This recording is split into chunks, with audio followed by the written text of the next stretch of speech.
Hi everyone, it's Erin from the Provincial Farmhouse. In today's video, I'm doing some festive thrift flips using IOD's new holiday release. For my first project, I'm going to be using this little watering can that I thrifted. I've already sprayed it with Rust-Oleum's clear matte sealer, and now I'm going to give it 2 coats of Dixie Belle's drop cloth.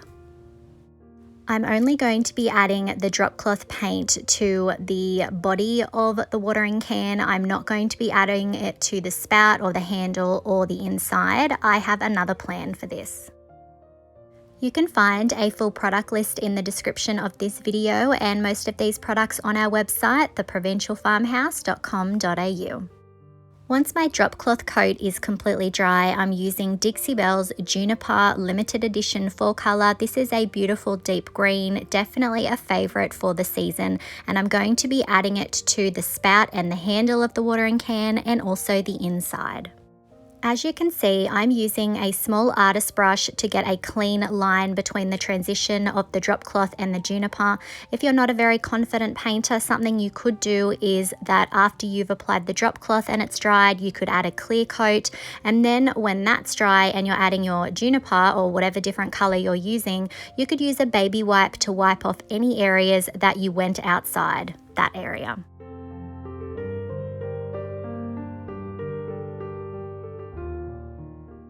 Once I've finished with the handle and the spout, I'm adding the juniper to the inside of the watering can, and then I'm going to take that small artist brush again and I'm going to very carefully go around the rim of the watering can, and it's going to take 2 coats of this juniper to get the coverage that I want.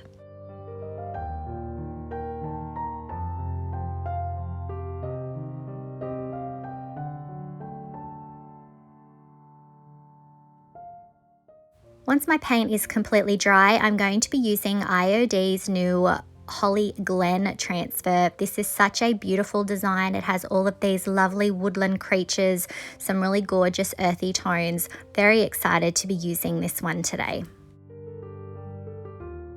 For my project, I decided that I would use this sweet little bird. I feel like the scale is quite perfect for the watering can, so I'm going to trim that one out. And I'm also going to be trimming a little bit closer to the transfer itself so that when I apply it to the watering can, I'm not struggling with something that's overlapping the top lip and making it hard to get that good contact. So once I have the shape that I want cut out, I'm going to peel the backing off, position it on the watering can where I want it to go, and then press down. I'm then going to start rubbing the transfer down with the transfer tool that comes in each of the packs, and you can see I have one hand holding the transfer in place while the other one rubs, and you can see that the transfer changes color as it's releasing.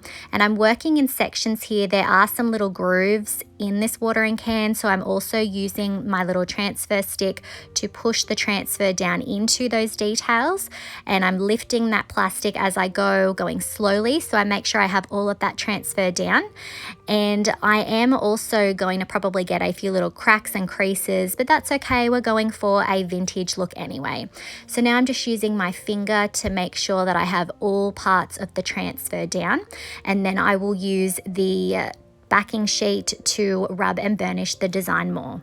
I then use some 220 grit sandpaper to very lightly distress the design. Remember, we want a bit of a vintage look here, so distressing the transfer just a little bit is going to give us that effect. And then once I've brushed all my sanding dust off, I'm going to seal the entire watering can with Dixie Belle's flat clear coat. Once the clear coat is dry, to add a little bit of age, I'm going to use some of Paint Couture's Van Dyke Brown Glaze. I have it on a little sponge, and I'm just dabbing some over the top of my watering can and then using a wet wipe to wipe back some of the excess and also spread some of that glaze. So this is a lovely warm brown tone, and again, it's going to give us that rustic vintage look, but if this isn't to your taste, you would just leave this step out. So I'm going to continue to work my way around the watering can, adding that glaze in areas where I think age would naturally accumulate until I have the whole watering can covered. And here's our finished watering can.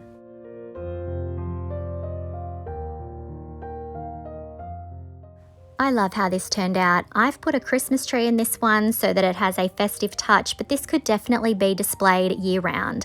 Let me know what you think of this project in the comments.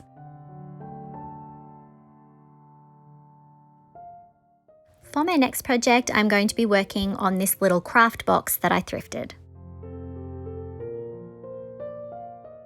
After cleaning, my first step was to add 2 coats of Dixie Belle's drop cloth. I didn't mind the green, but it definitely had a lot of dings and nicks in it, so this is going to freshen the piece up. I can imagine this is decor, but I also think that this could be some inspiration for you guys if you're thinking about how to wrap your presents for family and friends.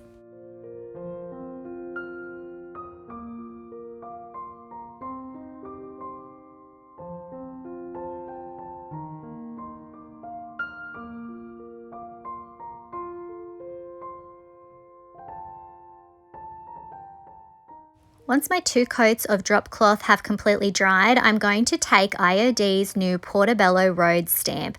This is a 2-page design and it is full of beautiful doors and windows and bricks and Victorian scenes. You can really build a unique piece using these stamps, and we're going to add them to our little craft box today.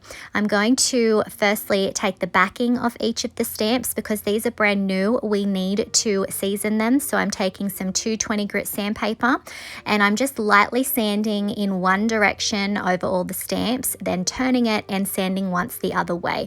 This is just to help your ink to stick to the stamps, and of course I have to do it for the other set of stamps as well. The first stamp that I'm going to use to build our little scene is this lovely bakery stamp. I love this piece, it's so cute. I'm actually adding it to the plastic backing that comes with the stamp and trimming it to the size that I want. This is a lot more flexible than a thin mount, so that's why I'm using it today. We're of course stamping on a rounded surface.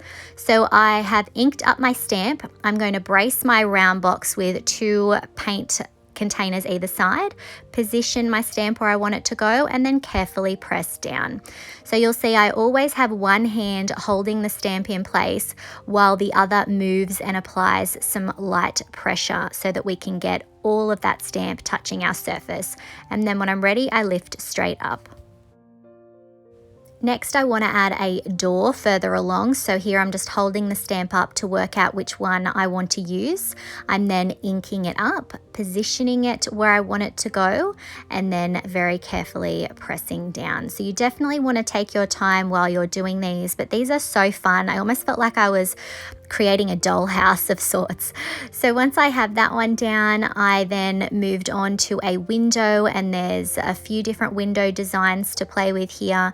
And you'll see I just repeat the same steps each time, in that I ink up my design and add it to my surface, just taking my time. For the smaller designs like this topiary, I did use a piece of thin mount. It just made it a lot easier than struggling with a larger piece of plastic. Here you can see I'm adding this lovely Victorian lady. I want it to look like she's headed towards that bakery. So I'm pressing her down, and then in each of the packs you get a mask that's the same shape as each of your stamps. So I'm going to position that over the top of our Victorian lady, and then you can see I have a door stamp that I'm going to have go over the top because we want it to look like our lady is in front of the door. And once I have the design pressed down, I pull it away, and you can see that the ink has been obstructed by the mask. That's how we can get that lovely layered look. So just remember to always clean your masks and put them back when you're done. Next, I want to add a window planter to this design. So here you can see I'm just positioning the stamps where I think I want them to go. I'm adding ink to the window planter design first, pressing that down. And once I have a good impression there, I will grab the mask for that particular stamp design, and then I'm adding the window over the top. So again, it will look like that window planter is sitting in front of the window. I'm then going to add 2 of these sweet little wall lights. These are adorable, so I'm going to add one either side of the window scene that we just created. Next, a little bit further around the box, I'm going to add this sweet stamp with a man walking his dog. And once I have that stamp down, I'm going to use the mask for this particular design. I'm placing it over the top, and then I want to add a door behind the man so it looks like he's walking past the door. So I've positioned that over the top and I'm pressing down carefully and then pulling it away. I'm then going to add a topiary either side of the door, but the topiary is going to go over the top of the dog. So I'm adding that mask again. And once I have that in place, I can add the topiary over the top. So you can really create a multi-layered design here. They are so much fun to use. Here I need to add 2 masks. So I'm adding the window box mask and also the window. And now I have this bricks stamp that I'm using over the top, and I'm going to add that, but I'm not going to have it be completely covering our box. I feel like that would be too overwhelming.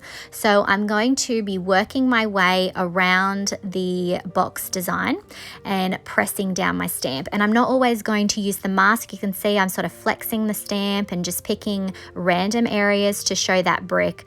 I really think this is quite effective without having to mask up every single design I did, and it's just creating that hint of that brick look in our scene. So I'm going to continue making my way around the box, adding that stamp. You can see I don't always ink up the stamp again. Some of the sections are a little bit more faded than others until I have the entire design done.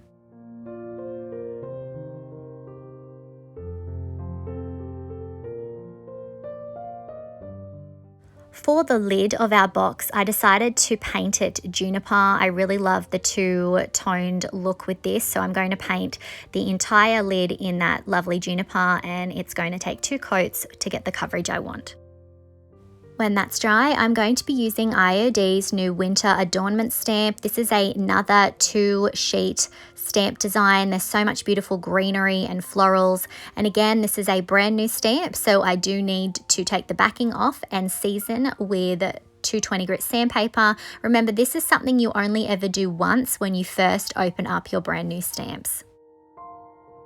Here you can see I'm just holding the stamp design over the top of the lid, and I have selected the lovely winter adornment piece that I want to use. I'm placing it on a plastic backing, inking it up with IOD's permanent black ink, and then positioning it on the lid.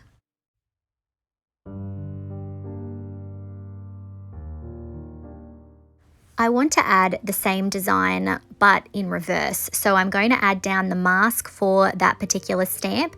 You can see I've inked up the design and I've turned it around, and then I'm going to add it. It's going to create a wreath look. Now in doing this, that means I'm not going to smudge or obscure our design that we already had.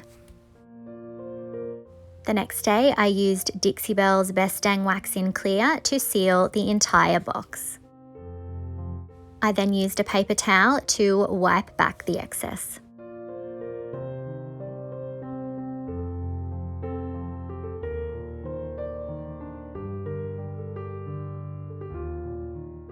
And here's our finished box. This was such a fun project to do, and I'm really happy with how it turned out.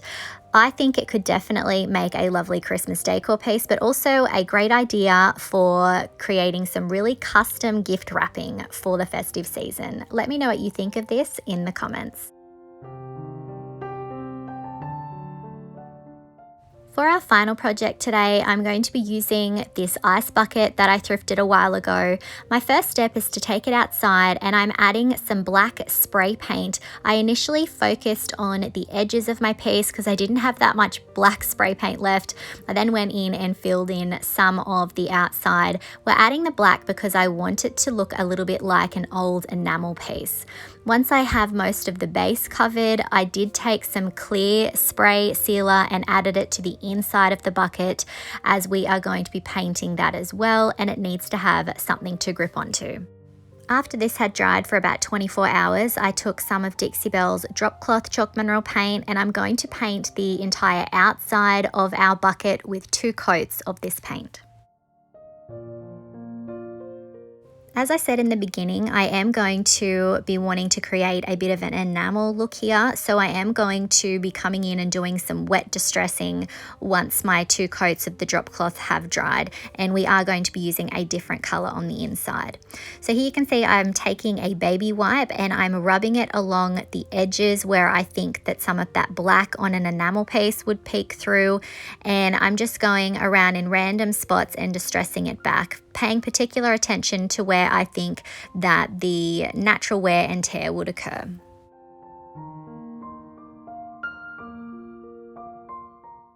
Next, I'm going to be using Dixie Belle's Muscadine Wine. This is a lovely, deep, rich red, and I'm going to be applying that to the inside of our bucket, and I'm going to be doing 2 coats of this. If you're looking for more festive craft ideas, make sure you check out my Christmas playlist. I have lots of ideas for your projects this season.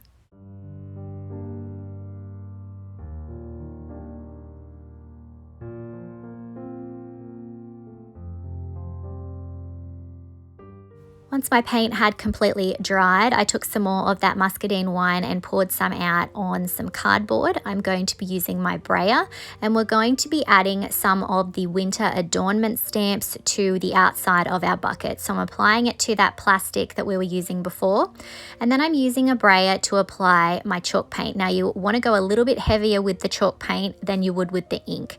And then when I have it the way that I want it, I will position it there and press down. I always have one hand holding the stamp in place while the other hand moves around and applies pressure. Remember, you're not going to get the same definition with paint. It is going to look rustic and the detail's not going to be exactly the same, but I actually really love this look. We're going for quite a vintage feel here. I then took another design from the winter adornment stamp and I'm positioning it and pressing it down. So I'm going to continue just picking different pieces from this particular stamp set and adding them to my bucket. It was a little bit challenging at times because it is a rounded surface. Some of my paint was a bit darker than others, but as I said, this is an imperfect look. I want this to look aged and vintage, so I felt like the paint definitely achieved that result. You could use IOD's Tomato permanent ink. You will need to probably add a little bit of IOD's permanent black ink to it to deepen the tone because it is quite a bright red. Once I've repeated the design on the other side and the paint is dry, I'm adding some of Paint Couture's Satin Extreme Guard top coat, and I'm going to also be applying it to the inside as well. When the top coat is dry, I'm using some of Paint Couture's Van Dyke Brown Glaze on a sponge, and you can see I'm dabbing it onto the bucket, and then I'm also dragging it along the bucket as well, and then using a wet wipe to dab off some of the excess. I really want to create a very rustic and worn look here, and this glaze is perfect for that. So I'm going to continue and work my way around the bucket until I have the look that I want. And remember, if this look isn't for you and you prefer things not to look vintage and aged, you would just leave this step out. If you want to create a worn look but you don't have access to this glaze, you could try using a brown wax to achieve this look, or perhaps create a paint wash with a brown water-based paint. To add even more age, I'm going to use IOD's Vintage Textures stamp. This is the chippy paint stamp from that set, and I've just added a bit of IOD's permanent black ink, and I'm just randomly pressing that stamp down just to create the look of age, like some more of that black enamel is showing through. And then once I have the look that I want, I am going to take a wet wipe and carefully wipe back some of the intensity of that ink. Now, not all inks can do this. I can only say that it does work with IOD's ink as long as you're applying it to a sealed surface. And here's our finished festive bucket.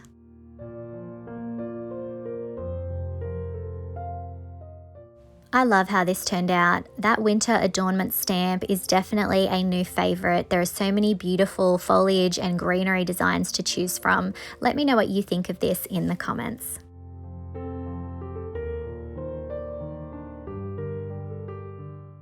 I really hope that you've enjoyed today's festive thrift flips and that it's inspired you to try some of IOD's new holiday stamps and transfers. Let me know if you had a favourite project from today.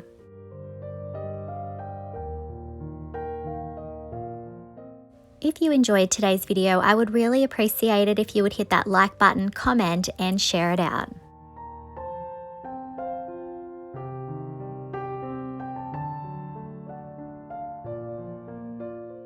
If you haven't already, I would love it if you would hit that subscribe button and the notification bell so that you don't miss out on any of our videos. You can find the products used today on our website, theprovincialfarmhouse.com.au. Thanks for watching.